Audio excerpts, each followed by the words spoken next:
성도 여러분 반갑습니다. 오늘도 이렇게 수요일 아침에 함께 모이게 되어서 정말로 기쁘고 또 반가운 마음입니다. 하나님의 말씀 살피고 또 십자가의 은혜, 부활의 은혜, 그렇게 우리를 교회가 되게 하신 하나님의 은혜 안에서 언제나 살아가셨으면 좋겠습니다. 이 시간 함께 찬송가 250장 구주의 십자가 보혈로 오늘은 좀 무반주로 찬양하겠습니다. 찬송가 250장 구주의 십자가 보혈로 함께 찬양하겠습니다.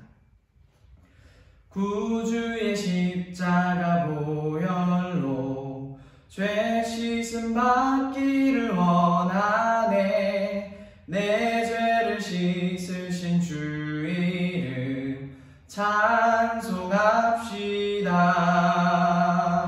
찬송합시다. 찬송합시다. 내 죄를 씻으신 주 이름 찬송합시다. 죄악을 속하여 주신 주 내 속에 들어와 계시네. 십자가 앞에서 주 이름 찬송합시다. 찬송합시다. 찬송합시다. 내 죄를 씻으신 주 이름 찬송합시다. 주 앞에 흐르는 생명수 날 씻어 정하게 하시네. 내 기쁨 정성을 다하여 찬송합시다. 찬송합시다. 찬송합시다. 내 죄를 씻으신 주 이름 찬송합시다. 내 주께 회개한 영혼을 생명수 가운데 젖었네. 흠없고 순전한 주 이름 찬송합시다. 찬송합시다. 찬송합시다.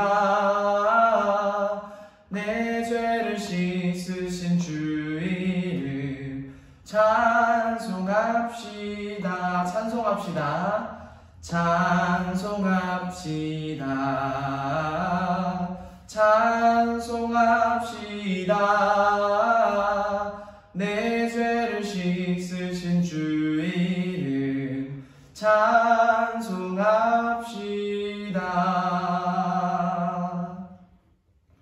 네, 제가 기도하도록 하겠습니다. 참 좋으신 하나님, 오늘도 저희에게 새 날을 허락하여 주시고 또 건강을 허락하여 주시고 우리에게 생명을 주셔서 이 생명을 가지고 이 하루 가지고 하나님 섬기며 하나님 바라보며 살게 하여 주심 너무나 감사드립니다. 우리 안에 믿음이 마르지 않기 원합니다. 또 우리 안에 십자가의 은혜, 그 부활의 영광 하나하나 모든 의미들이 마르지 않고 소실되지 않기 원합니다. 오늘도 공부하는 마음으로 또 은혜를 사모하는 마음으로 주님 앞에 나아왔습니다.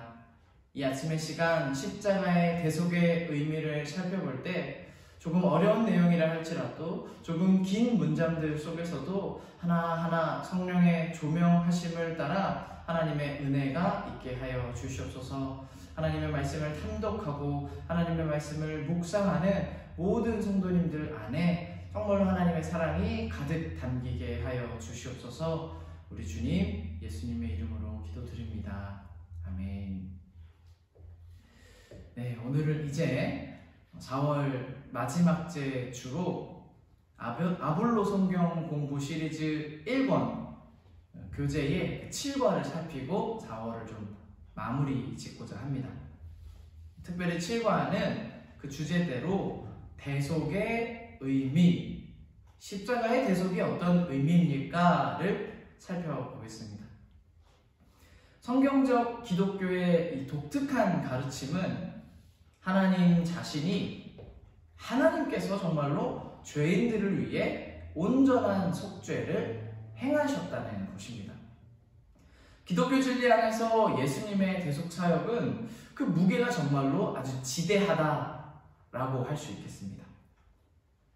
기독교 진리 안에 중추적인 역할을 하기 때문에 이 대속적 죽음은 우리가 전도지나 아니면 성가고, 개인 전도나 모든 전도의 메시지, 조직신학책이나 교리사의 작업에 이르기까지 지칠 줄 모르는 주목을 받아왔는데요. 항상 이 주제는 언급되게 되어 있습니다. 자, 오늘은 이 대속의 의미에 대해서 살펴보고요. 또 그 대속에 관한 때로는 공격적인 질문도 우리가 조금 맞상대해 봄으로써 좀 이 깊이를 더해 가 보고자 합니다. 자, 오늘 순서가 이렇게 되어 있는데요. 대속의 의미, 먼저 대속이라고 할 때에 그 말의 의미가 무엇입니까? 대속, 대속물, 대속자의 의미를 하나씩 살펴보겠습니다. 그리고 이 대속이라는 단어에는 세 가지 개념이 모두 들어있다라고 볼 수 있는데요. 분명한 것은 예수님의 대속 사역에는 속죄의 개념이 들어있었습니다. 또 형벌의 개념이 들어있었고요. 우리를 대신하신 대신 개념이 녹아 있습니다. 이 세 가지를 통해서 그리스도의 사역을 우리가 조금 더 깊이 있게 보겠습니다. 또 마지막으로는 십자가의 대속이 우리에게 어떤 유익을 가져옵니까를 한번 정리하여 보고 마지막 총체적인 예수님의 사역, 대속에 관한 예수님의 사역을 정리해 보도록 하겠습니다. 자, 먼저 대속이라는 그 말의 의미를 우리는 성경을 통해서 볼 수 있는데요. 갈라디아서 1장 4절의 말씀에 보면 이 사도는 이렇게 얘기하고 있습니다. 예수 그리스도께서는 하나님 우리 아버지의 뜻을 따라 우리를 이 악한 세대에서 건져주시려고 우리의 죄를 대속하기 위하여 자기 몸을 바치셨습니다. 예수님은 우리를 악한 세대에서 건져주시고자, 그리고 우리의 죄를 대속하시고자 자기 몸을 바치셨다라고 사도는 얘기하는데요. 자, 여기 대속의 의미가 잘 나타나 있습니다. 대속이라는 것은 무엇이냐? 곧 남의 빚, 다른 이의 죄를 갚아준다라는 의미를 갖고 있습니다. 또 타인의 죄나 타인이 반드시 당해야 될 그 고통을 대신해서 내가 당한다라는 의미인데요. 궁극적으로 이 대속은 누구를 향한 말입니까? 예수 그리스도께서 십자가의 보혈로서 나의 죄를 감당하셨다. 모든 죄인들의 죄를 대신 감당하시고 보혈로서 우리를 구원하셨다. 대속은 오로지 예수님을 향하여서만 쓸 수 있는 단어입니다. 자, 이것을 베드로전서 1장에 보니까 베드로 사도가 이렇게 얘기하고 있습니다. 여러분은 조상으로부터 물려받은 여러분의 헛된 생활 방식에서 해방되었습니다. 여러분도 아시지만 그것은 은이나 금이나 같은 썩어질 것으로 된 것이 아니라 흠이 없고 티가 없는 어린 양의 피와 같은 그리스도의 귀한 피로 되었습니다. 자, 사도가 얘기하는 것은 예수님의 그 모습은 우리를 위한 대속물로서 돌아가셨고 우리를 위한 대속자가 되셔서 정말로 우리가 치러야 할 모든 값을 대신해서 치르셨다. 그래서 우리는 해방되었다, 자유케 되었다, 이렇게 얘기하고 있습니다. 자, 대속물이라는 게 뭐냐? 관련해서 이제 계속해서 이 개념이 좀 나오는데요. 대속물이라는 그 원뜻은 자유롭게 하는 것이라는 성격을 가지고 있습니다. 빚을 져서 부채에 시달리거나 노예 상태가 되어서 속박되어 있거나 죄된 상태로 인해 죄의 노예가 되어 있는 것을 자유하게 하는 것, 대신해서 내가 대가를 지불함으로써 대속물을 줌으로써 그로 하여금 자유롭게 하는 것, 그때에 나가는 어떤 것, 이게 대속물입니다. 대표적으로 구약의 이 대속물이 어떻게 쓰였느냐, 여러 가지 용례들이 나와 있는데요. 고의적인 살인 행위나 고의적인 범죄가 아니라 과실치사의 죄를 용서받기 위한 대속물, 가난하여 이제는 자신을 팔아넘긴, 이 자신을 노예로 팔아넘긴 이 친척에게 자유를 주기 위해 지불하는 돈, 대신해서 내가 지불하는 돈을 얘기하고요.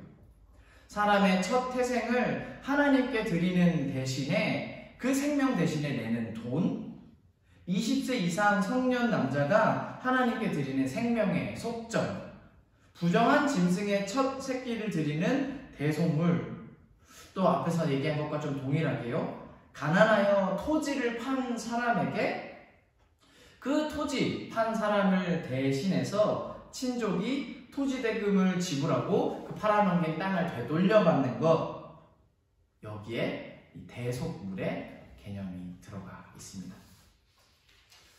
자, 구약에 이러한 어떤 대속물의 그림들은 신약에 와서 종노릇하며 영원한 죽음의 형벌 아래에 놓인 인류를 구원하고자 자기를 내어주신 그리스도의 사역을 이렇게 비추고 있다라고 볼 수 있겠는데요. 구약 성경에서, 레위기에서, 율법에서 보여주고 있는 이 대속의 그림들은 결국에 우리를 구원하시기 위해서 자기 생명으로 우리를 대신 값을 치러주시는 그 예수님의 사역을 비추고 있다고 볼 수 있겠습니다. 그래서 우리는 예수님을 우리의 대속자가 되셨다, 그렇게 얘기하는데요. 예수님께서 먼저 이것을 말씀하십니다. 마태복음 20장 28절인데요. 인자는 섬김을 받으러 온 것이 아니라 섬기러 왔으며 많은 사람을 위하여 자기 목숨을 몸값으로 치러주려고 왔다. 지금 목숨값을 나는 대신해서 치러주려고 왔다라고 얘기하는 것을 볼 수 있습니다. 또 신약성경 갈라디아서와 디모데전서, 베드로전서에서도 이렇게 세 군데서도 대속자가 되신 예수 그리스도를 대표적으로 얘기하고 있는데요. 제가 한번 쭉 연달아 이거 읽어보겠습니다. 예수 그리스도께서는 하나님 우리 아버지의 뜻을 따라 우리를 이 악한 세대에서 건져주시려고 우리의 죄를 대속하기 위하여 자기 몸을 바치셨습니다. 그분은 모든 사람을 위해서 자기를 대속물로 내주셨습니다. 그는 우리의 죄를 자기의 몸에 몸소 지고서 나무에 달리셨습니다. 그것은 우리가 죄에는 죽고 의에는 살게 하시려는 것이었습니다. 그가 매를 맞아 상함으로 여러분이 나음을 얻었습니다. 우리를 살려주시고자, 우리에게 생명 주시고자, 우리가 나음을 얻기 위해서 예수 그리스도께서 대속물로서 대속하는 사역을 하셨다라는 것입니다. 그래서 신학적으로는 또 교리에 있어서 이렇게 좀 정리합니다. 예수님의 대속의 사역을 이렇게 들여다보면 크게 세 가지 성격이 있다. 그분은 속죄의 개념으로서 사역을 감당하셨고, 형벌의 개념으로서 또 죄 짐을 지셨으며, 대신의 개념으로서 내가 받아야 할 죄의 결과를 예수님이 대신해서 지셨다라는 것이죠. 자, 그런데 하나님을 아는 사람들, 곧 하나님의 신자가 된 그리스도인들도 그렇고요. 또 조금 더 노골적으로는 비그리스도인들, 그리고 공격적인 무신론자들은 이 속죄 개념, 형벌 개념, 대신 개념에 대해서 좀 의문을 표하기도 합니다. 왜 그런 방식으로 해야 했습니까? 왜 이런 식으로 대속의 사역이 치러졌습니까? 그 질문을 던진다라는 것이죠. 관련한 질문들을 저희가 어떤 질문들이 있는지 보고 그것에 대한 성경적인 답변을 한번 달아보도록 하겠습니다. 자, 먼저 속죄 개념을 보면요. 우리가 믿음으로, 그리고 사도들이 그렇게 얘기하고 있는 것이죠. 그리스도의 대속은 속죄의 성격이었습니다. 이 속죄라는 것은 앞에서 계속해서 살펴본 말씀의 내용과 그대로입니다. 예수님께서 우리의 허물에 대한, 우리의 죄에 대한 값을 치르셨습니다. 그래서 그 값을 치르심으로 죄인들이 죄와 사망에서 해방되었다. 죄악을 속하여 주신 주, 우리가 그렇게 찬양하였죠. 내 죄악을 풀어버리셨다. 씻겨버리셨다. 속하셨다라는 것입니다. 십자가에 달리시고 십자가에서 죽으신 그 피값으로서 죄인들을 사망의 저주에서 완전히 그냥 노임을 받게 하셨습니다. 이전에 우리 삶은 죄가 왕노릇하였고요. 그 죄가 우리를 쥐락펴락하였지만 이제는 그리스도로 말미암아 그 십자가 안에서 영원한 생명과 완전한 자유, 그 자유를 얻게 하셨다는 것, 여기에 속죄의 의미가 들어있습니다. 자, 너무나 은혜가 되는 그 예수님의 사역에 대해서 그런데 이렇게 반문하는 사람들이 있는데요. 첫 번째 반론입니다. 속죄 개념이 근데 이거 나중 나서 바울이 만들어낸 거 아닙니까? 바울이 그렇게 예수의 십자가를 보고 해석한 것 아닙니까? 복음서에는 속죄 개념이 없는 것으로 보아 이건 만들어진 개념 같습니다. 이렇게 혹 물어보는 사람들이 있다라는 것이죠. 그러나 속죄 개념은 결코 어떤 사도의 사상이나 어떤 사도가 만들어낸 이런 생각의 형태가 아니라 가장 먼저 우리 주님께서 말씀하신 가르침 그리고 선포입니다. 자, 마태복음 26장 28절과 또 마가복음 10장 45절에서도 같은 성격으로서 이렇게 얘기하고 있다는 거죠. 인자는 섬김을 받으러 온 것이 아니라 섬기러 왔으며 많은 사람을 구원하기 위하여 치를 몸값으로 자기 목숨을 내주러 왔다. 또 누가복음 22장 20절에 보니까요. 누가의 복음서에서는 이 잔을 너희를 위하여 흘리는 내 피로 세우는 새 언약이다. 이렇게 예수님이 얘기하십니다. 너희를 위하여 흘리는 내 피. 이미 이 안에 속죄의 성격이 다 녹아있다라는 것이죠.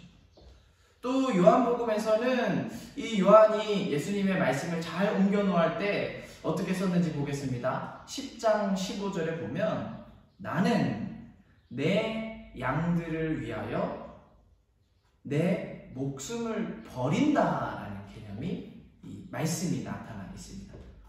내 양들을 위하여 나는 내 목숨을 버린다라는 그 예수님의 말씀에 속죄의 그 개념이 다 이미 녹아 있는 것입니다. 물론 이 사도 바울이 세계 곳곳에 퍼져 있고 세계 곳곳에 신자로 살아가는 교인들을 위해서 이 속죄를 잘 설명하고 많이 설명하고 있기는 합니다. 그래서 바울 서신에는 정말 이 그리스도의 대속사역, 속죄 개념이 많이 나타나 있는데요. 그러나 바울 서신에만 결코 있는 것이 아니라 우리가 보았듯 복음서에 예수님의 선포에 이미 속죄가 다 녹아 있고요. 또 히브리서 기자, 사도 베드로, 사도 요한 등 거의 모든 사도들의 글에서도 이 속죄 개념이 나타나 있습니다. 그래서 첫 번째 반론을 저희가 정리하면요. 이 속죄 개념을 바울이 꾸며낸 사상으로 보기에는 무리한 발상이다라고 정리할 수 있겠습니다. 자, 이 속죄 개념에 대한 또 두 번째 반론은요. 이런 질문을 한다라는 것인데요. 십자가의 죽음은 사랑이지. 그리고 십자가의 죽음은 우리가 본받아야 할 모범이지. 이것을 구태여 그 구약의 어떤 의미를 가져와서 속죄 개념까지 우리가 부여할 필요가 있습니까? 이렇게 묻는다라는 거죠. 사랑을 본받으면 되지, 모범을 본받으면 되지, 속죄 개념을 여기다 이렇게 끌어놓을 필요가 있습니까? 당연히 우리는 예수 그리스도의 그 십자가 죽음을 보면서 그분의 자기 부인, 자기를 비우사 하나님의 뜻을 이 땅에 완전히 이루어 가시고 자기를 낮추사 정말로 하나님께 순종하신 그 순종의 모범을 우리는 배워야 합니다. 또한 자기 부인뿐만 아니라 섬기시는 예수님, 겸손하신 예수님, 인내하시는 예수님을 통해서 이러한 미덕들을 우리가 본받아야 할 것인데요. 당연히. 그러나 여기서 우리가 잊지 말아야 할 것은 그리스도의 십자가는 우리의 모범이 되고 우리의 삶의 표본이 되고 우리의 삶의 방식을 가르치기 이전에 가장 먼저 우리를 위한 구원의 사역이었다라는 것입니다. 모범이기 이전에 나를 구하려는 예수님의 행동, 본이 되고 삶의 방식이 되기 전에 정말로 어린 아이가 우물에 빠지려는 것을 누구라도 보면 구하러 가듯이 예수님의 이 사역은 우리를 구하려는 그 사역이었다는 사실이, 그 본질이 너무나도 중요합니다. 그래서 이 두 번째 반론에 대해서도 좀 이렇게 정리해 볼 수 있겠죠. 분명히 예수님의 십자가는 모범이 됩니다. 삶의 모델이 되어야 합니다. 그리고 우리 삶의 표본이건만 그 삶을 쫓도록 만든 이유가 뭐냐? 모델이 되는 이 원인과 결과, 전후 사정을 보면 우리를 구원하셨기 때문에, 우리를 사랑하셨기 때문에, 정말로 우리를 건지시고자 나온 그 삶의 모습이 먼저 있었기 때문에 우리가 배울 수 있다는 것이겠죠.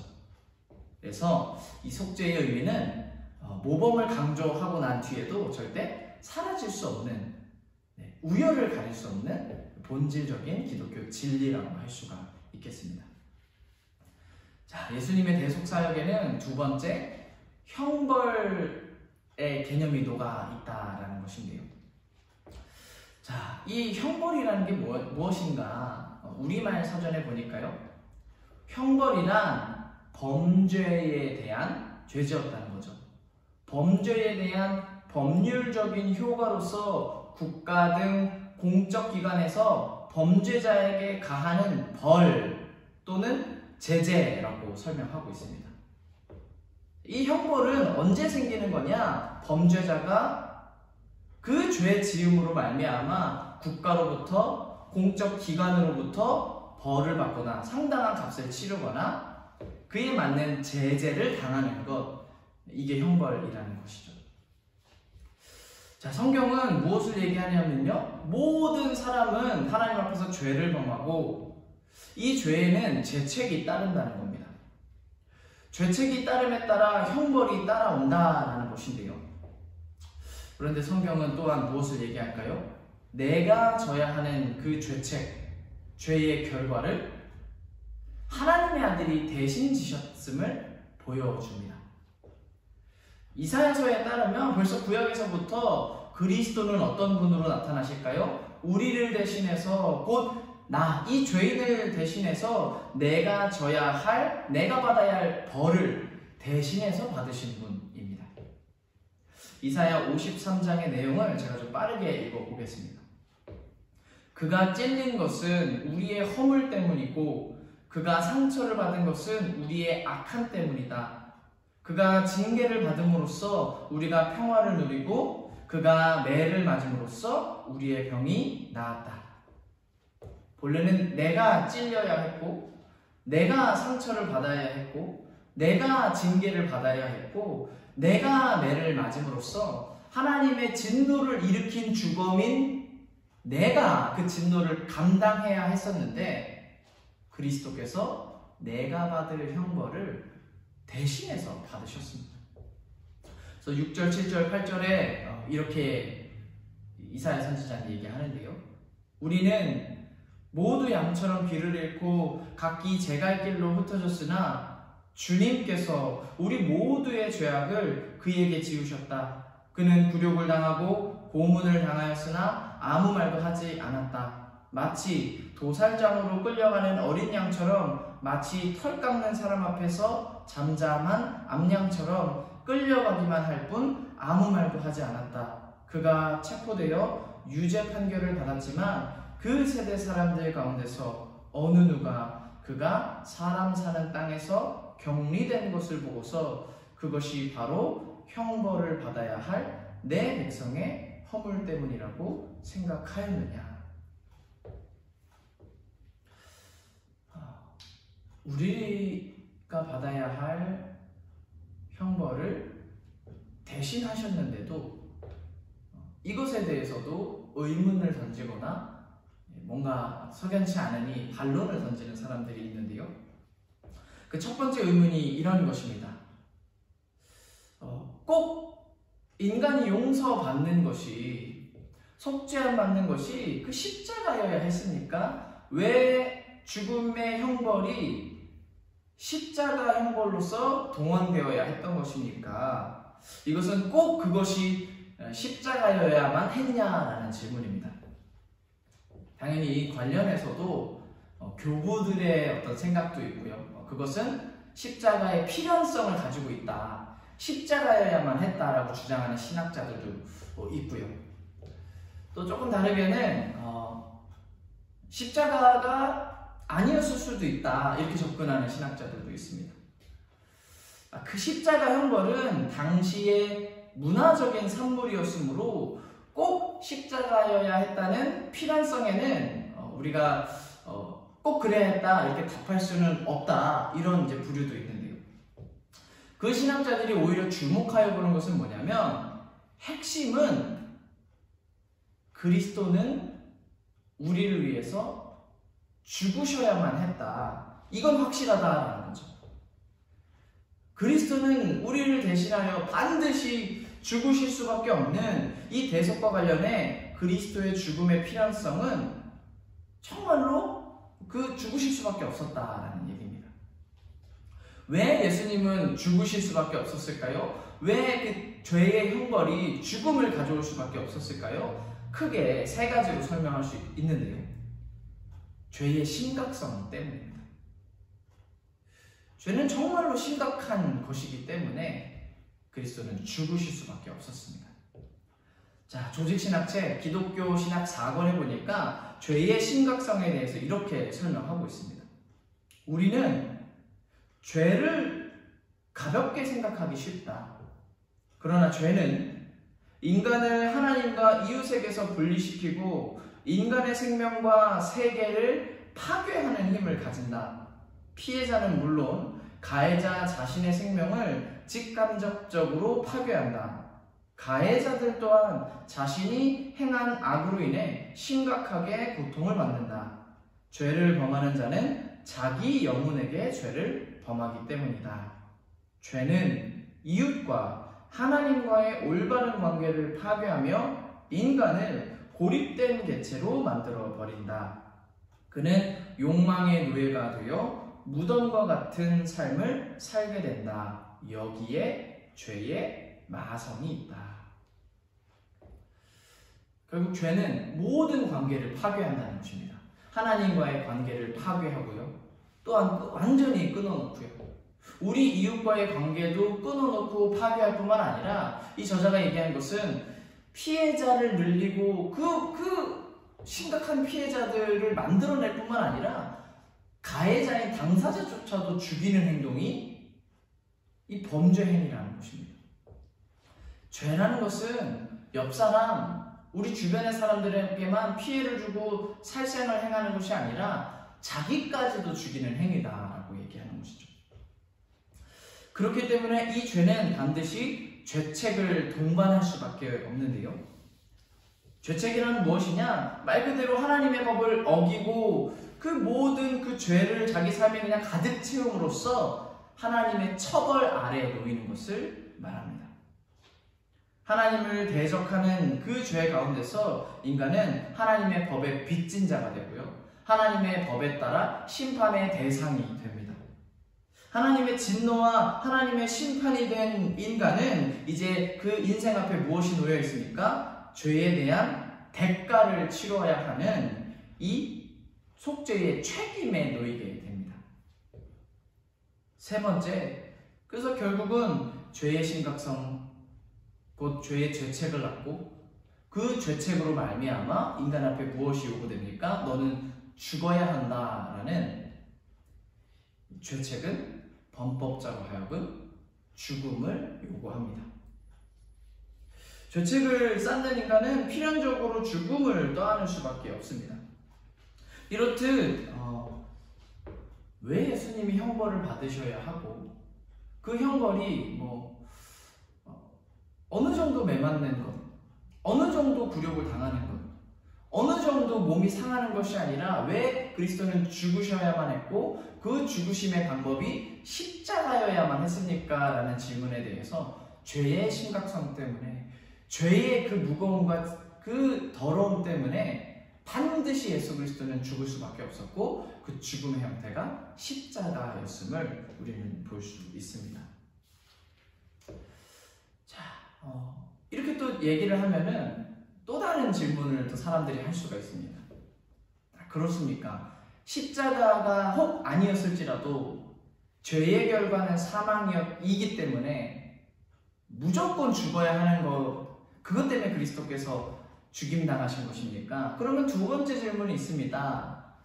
우리 하나님은 사랑의 하나님이신데 그냥 당신의 긍휼로서 하나님 그분의 자애로우심으로써 그냥 속죄해 주실 수는 없었습니까? 이런 질문을 하는 거죠. 하나님은 왜 꼭 죽음의 형벌을 통해서만 용서해 주신 것입니까? 사랑의 하나님 아니십니까? 그냥 선언해 버리시면 안 되는 것입니까? 라고 질문할 수 있다는 것이죠. 자, 이 질문은 하나님의 두 가지 속성인 이 하나님의 사랑과 하나님의 공의에 대한 질문으로도 연결되겠습니다. 자, 이 부분에 대해서 역시나 기독교 신학 3권에서 이렇게 좀 뭔가 얘기하고 있는데요. 이 내용을 좀 보도록 하겠습니다. 모든 죄의 행위에는 가해자와 피해자가 있다. 가해자는 피해자에게 악을 행하고 이로 인해 피해자는 생명의 해를 당한다. 가해자와 피해자 사이에, 곧 죄인과 그 피해를 받은 사람 사이에 정의가 회복될 수 있는 길은 가해자가 자신의 악행으로 인해 피해를 받은 그 피해자에게 보상하는 데 있다. 충분히 보상할 능력이 없을 경우 피해자에게 용서라도 구해야 하며 보상을 약속해야 한다. 행악자와 피해자 사이에 정의가 회복될 때 하나님과 행악자 사이에 정의로운 관계가 증명될 수 있다. 조금 더 살펴보도록 하겠습니다.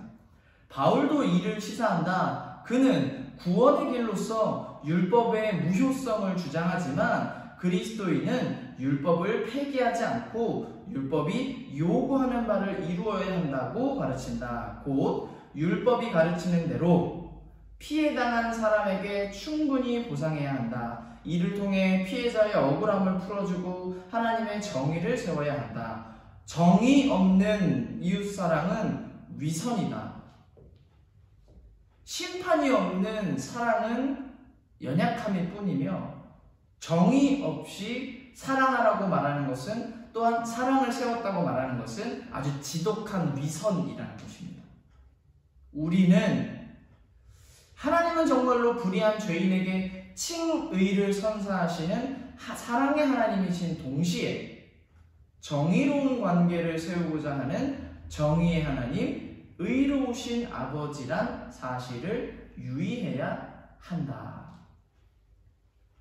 분명한 것은 이 본문의 내용은 우리 인간과 인간 사이에, 가해자와 피해자 사이에 그냥 덧없이 용서하면 되는 것이니까 이 저자는 그게 아니라는 것을 얘기하고 있는 거죠. 마음으로 용서하고 진심으로 용서하고 또 무릎 꿇고 사죄한다 할지라도 그 피해를 준 사람, 죄를 지은 사람은 무릎 꿇고 용서를 구하는 그 가운데 또한 보상해야 한다. 마땅한 값을 치르면서 무릎 꿇어야 한다. 말로만 나타나는 속죄는 과연 그것이 그 피해를 입은 사람을 살려줄 수 있을까? 다시 그 원한을 풀어줄 수 있을까라는 것이죠. 결국 이 본문의 내용은 수평적인 관계에서의 정의 추구가 사랑만큼이나 아주 중요하다는 것을, 정의의 회복이 사랑의 회복만큼이나 아주 중요하다는 것을 얘기하고 있고요. 그리고 이것은 결국 왜 우리 하나님께서 사랑하심으로 그냥 용서해 주셔도 될 것 같은데 왜 심판이라는 것을 꼭 당하게 하셨을까? 심판의 그 죽음의 형벌을 예수 그리스도로 하여금 치르게 하셨을까? 이것도 연결해서 생각해 볼 수 있게 하는 것입니다. 정의 없는 사랑, 심판이 없는 사랑, 죄에 대한 값을 치르지 않는 모든 용서는 오히려 지독한 위선이자 매우 연약한 사랑이라는 것이죠. 정리해보면 우리 하나님은 정말로 우리가 보기에는 다 할 수 없는 하나님이시고요. 그 하나님은 사랑이 한량 없으신 분이시면서 또한 전 우주에 하나님 당신의 공의를 세워가시는 분이십니다. 공의를 세워가시는 하나님, 사랑을 세워가시는 하나님, 하나님은 정의 없는 이웃사랑도 원치 않으시며 하나님은 정의가 구현되지 않는 하나님의 사랑에 대해서도 결코 그렇게 한쪽으로 치우치시는 또는 전도되시는 법이 없는 완전한 두 100% 하나님이라고 볼 수가 있겠습니다.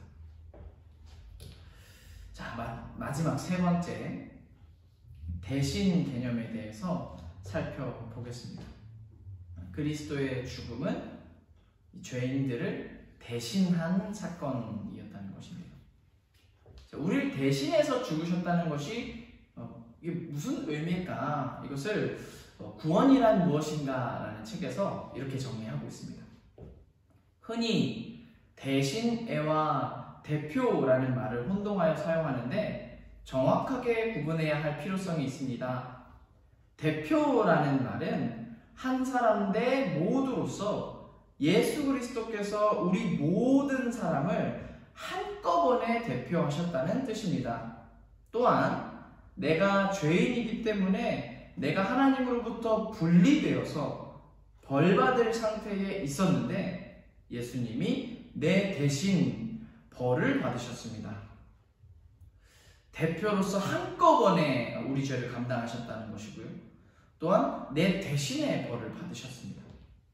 자, 그런데 예수님은 인류가 45억 명이라면 45억 번 돌아가신 것입니까? 그렇지 않고 죄인들을 대신하여 죽으시되 한 번에 모든 사람을 대표해서 돌아가셨습니다. 이 두 가지 개념을 합치면 내포적 대신이라는 개념이 성립됩니다. 예수 그리스도의 대신적 죽음 그리고 대표적 죽음이 내포적 대신이라는 말로 종합될 수 있습니다. 그래서 예수 그리스도의 십자가에서의 죽음은 내포적이요 대신적 죽음입니다. 자, 본래 십자가의 형벌은 계속 좀 많이 반복되는 느낌일 수 있습니다. 내가 져야 했을 형벌입니다. 거기 달려 있어야 하는 주체, 그 십자가에 달려 있어야 할 주범은 나인데요. 그런데 내가 감당해야 할 그 자리, 그 수치, 그 두려운 자리, 그 죽음의 자리를 그리스도는 나를 대신하여 그 모든 자리에 서셨습니다. 그래서 이 구원이란 무엇인가 라는 책에서 아주 우리가 평생 기억하면 좋을 키워드가 나오는데요.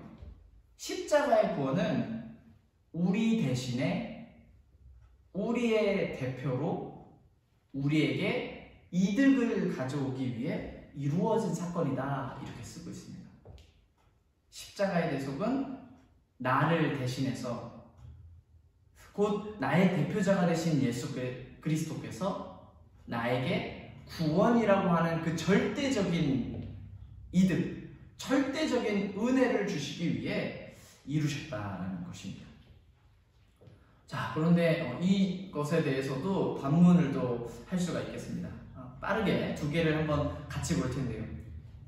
잘못을 했으면 그 마땅히 당사자가 벌을 받아야 되지 왜 다른 이가 곧 예수 그리스도가 벌을 받도록 하나님은 이렇게 계획을 짜신 것입니까?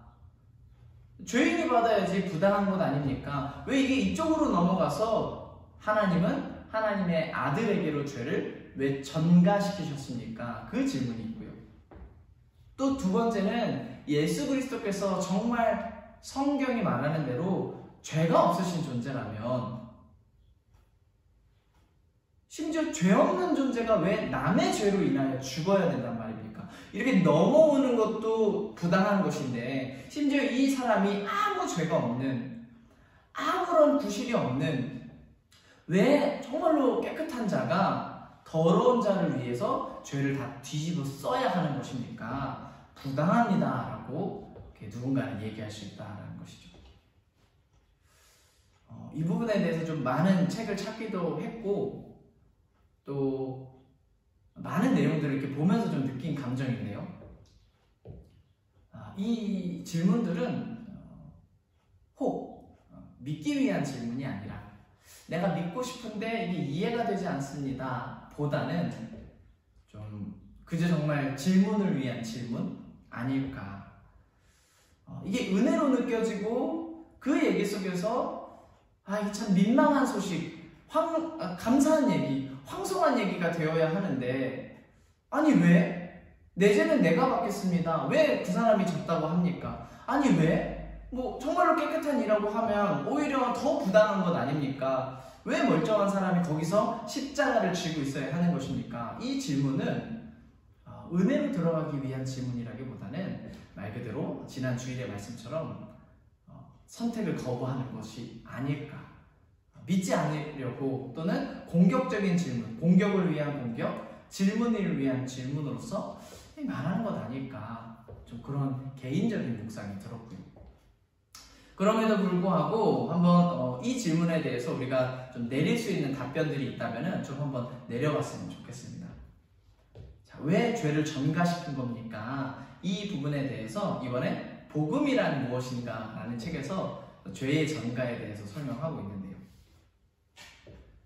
그리스도의 죽음을 통한 구원은 인간들이 스스로 뭘 해서 공로를 쌓아서 얻는 것이 아니라 구원은 공로로 뭘 해서 얻는 것이 아니라 하나님의 보냄을 받은 예수 그리스도가 우리를 위해 십자가의 죽음에 자신을 내어줌으로써 이루어진 것입니다.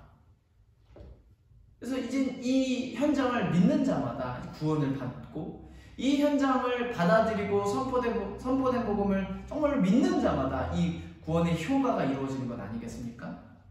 그러므로 그것은 예수 그리스도의 우리를 위한 사랑의 사건이고 궁극적으로는 우리를 위한 하나님의 사랑의 사건입니다. 왜 이래야 합니까? 왜 이런 형식입니까? 왜 그런 식으로 전가해야 합니까? 이게 아니라 십자가를 볼 때 우리가 발견해야 될 것은 우리를 위한 예수 그리스도의 사랑, 궁극적으로는 우리를 위한 하나님의 사랑을 발견하고 있어야 하는 것입니다. 즉, 은혜, 대가 없이 주어진 우리에 대한 사건입니다. 이 사실을 사도들은 이른바 내어줌의 형식을 통해 표현했습니다. 하나님께서 우리의 구원을 위하여 예수 그리스도를 십자가에 넘겨주셨다는 것입니다. 사도들은 이 내어줌의 형식을 특별히 하나님의 사랑을 강조하고자 할 때 사용했습니다. 그래서 이 형식은 주로 하나님의 아들이라는 칭호와 함께 사용됩니다. 하나님께서 우리를 사랑하셔서 그의 아들을 아끼지 않고 내어주셨다. 하나님이 세상을 이처럼 사랑하셔서 그의 독생자, 곧 그의 독종자를 주셨다. 이거 이제 신학자가 신학자가 좀 표현하는 이 단어인데요. 독종자, 독생자라는 뜻과 상통합니다. 그리스도의 십자가에서의 죽음이 이와 같이 우리에 대한 하나님의 사랑의 시위였기 때문에 그것은 우리의 구원의 사건이 되는 것입니다. 정리해보면 죄의 전가 그리고 우리를 대신하여 십자가를 지셨다고 하는 그 복음에 대한 마땅한 태도, 바른 태도는 이 복음, 그리고 이 하나님의 사랑, 이 하나님의 뜻을 우리가 받아들이는 것. 사랑이 올 때, 선물이 올 때, 복된 소식이 들려올 때 이 선물들을 받아들이는 것, 그것이 더 중요하지 않나, 이런 좀 결론을 맺어보고요. 이 크리스찬 매뉴얼이라는 책에서는 다음과 같이 쓰고 있는데요. 양이 대신 내 죄를 위해 죽는 것을, 여기서 양은 이제 예수 그리스도를 얘기합니다. 그분이 정말 대신해서 죽은 것은 그 사건을 하나님이 인정하셨다. 정의로 말하면 죄를 지은 당사자가 죽어야 마땅하다. 그러나 하나님은 나를 위해 대신 죽은 양을 보시고 내가 죽은 것으로 인정하셨다. 이것이 전적인 하나님의 은혜이다. 어린 양 되신 예수님이 십자가 위에서 우리를 위하여 대신 죽으셨다.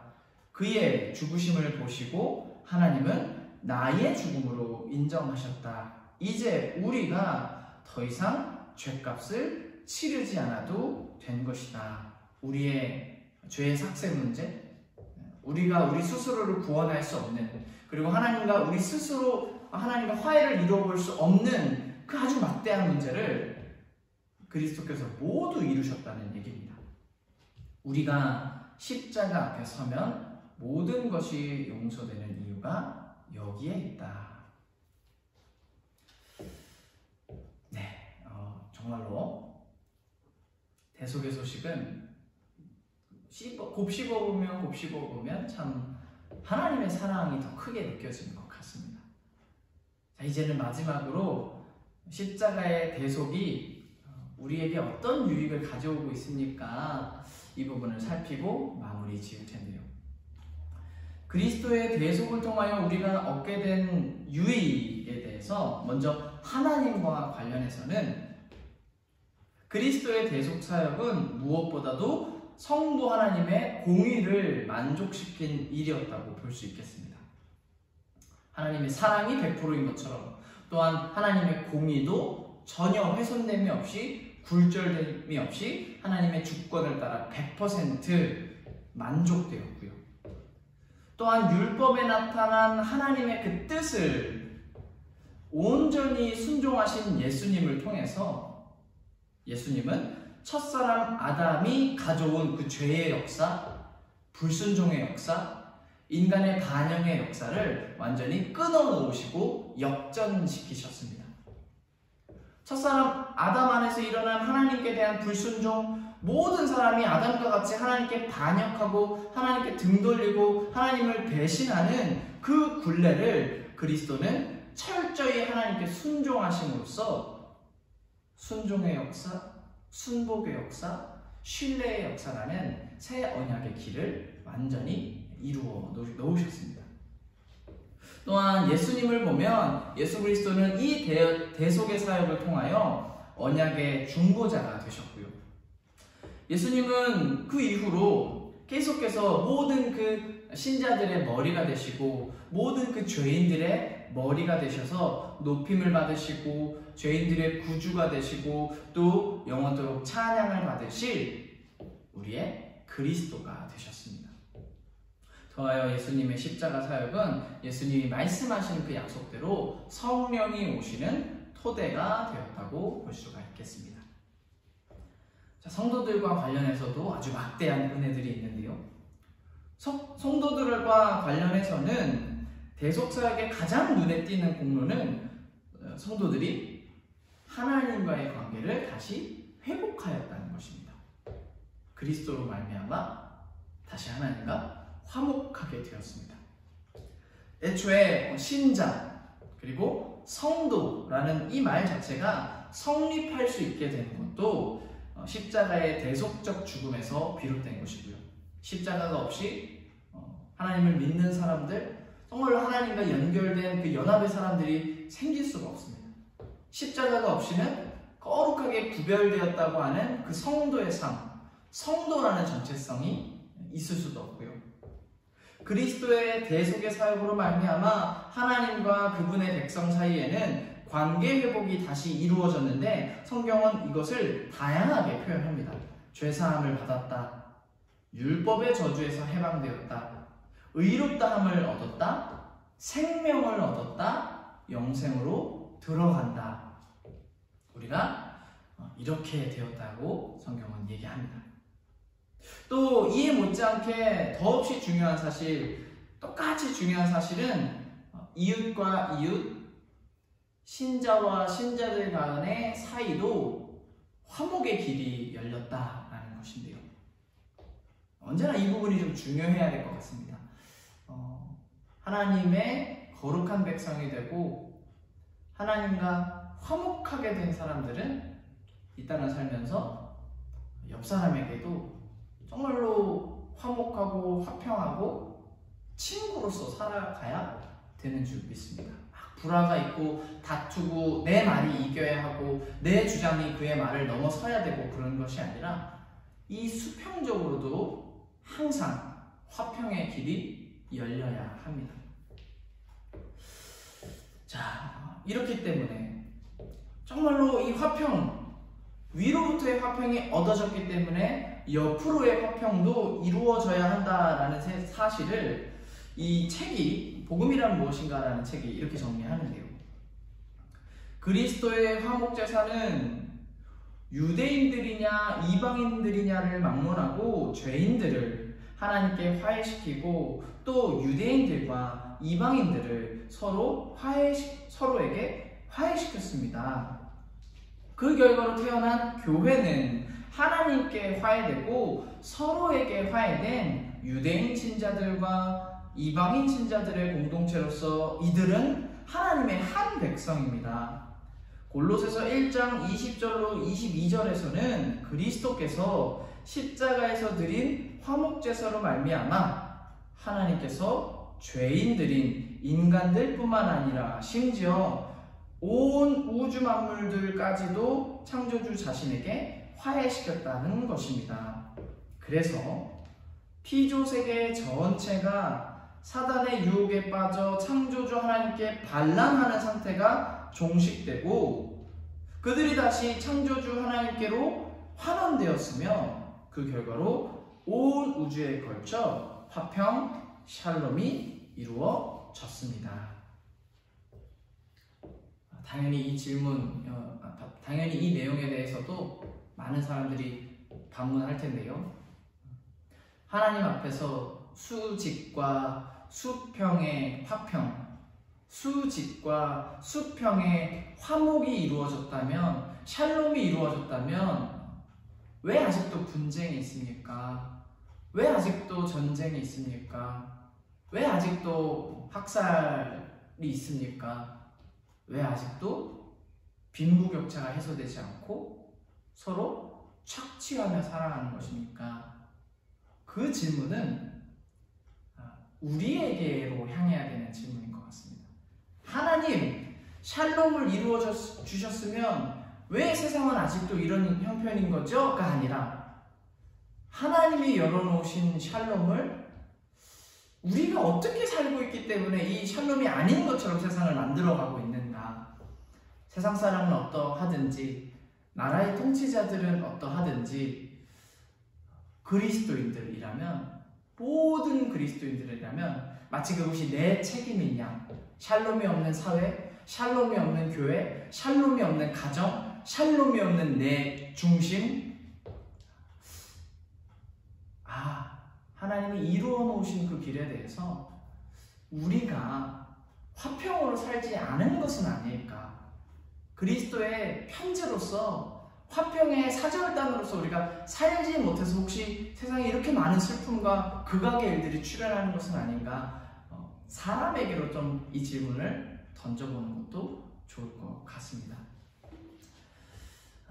우리가 어느 때나 사도가 많은 서신서에 많은 교회들에게 얘기하듯이 서로 용납하고 서로 사랑하고 선한 영향력과 선한 사업, 선한 일을 통해서 정말로 하나님 나라가 이 땅에 있음을, 하나님의 통치를 드러내 보여주는 하나님의 사람들 되었으면 좋겠습니다.